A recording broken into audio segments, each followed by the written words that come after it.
In previous stories, young women and girls who were enticed to the Sese Islands with the promise of finding employment in hotels ended up being attached to various bars as commercial sex workers.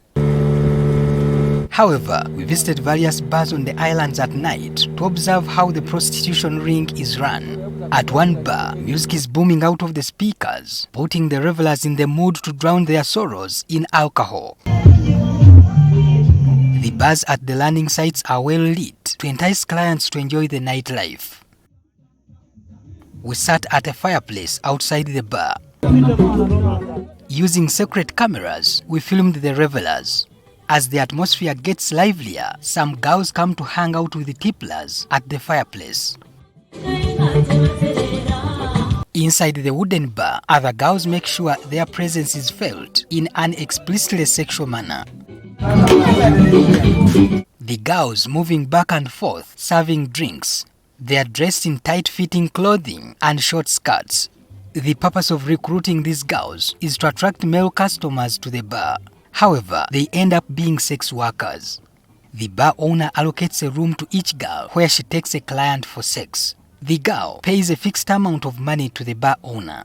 Behind the bar, there are several such rooms.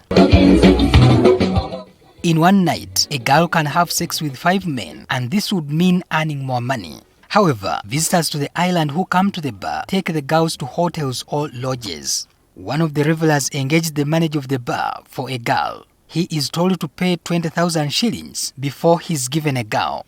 If a girl is to go before midnight, the reveler pays slightly more money. If she leaves after midnight, you pay 10,000 shillings only. If she's released before midnight, you pay 20,000 shillings only. The amount a reveler pays to the girl depends on the negotiation skills between the two. However, the person we sponsored was advised to pay between 20 and 30,000 to the girl. The girl can ask you for 20,000 shillings. Just tell her 30,000 shillings and she will accept. Our cameras tell the story.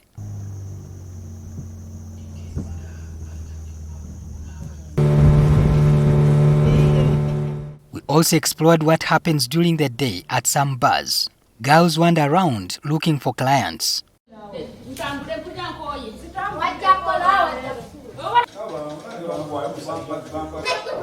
Others target passers-by on the streets. Innocent Nshemerire, a member of the village health team on Kusu Island, admits that the vice is worrying.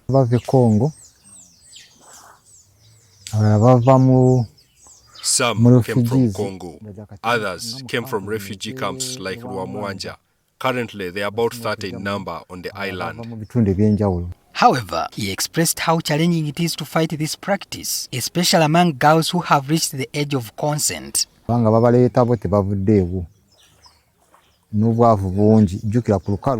people who entice the girls are increasing. There is too much poverty on the mainland, but also some girls are running away from instabilities in Congo.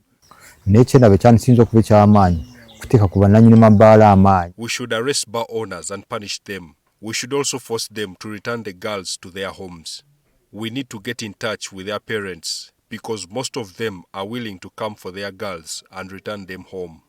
Kenneth Masete, the Kalangala District Police Commander, says the police has heard about claims of domestic trafficking on the islands, but these rumors are under investigation. We have deployed intelligence on the ground to monitor and gather information. It is our mission to ensure that we secure life and property.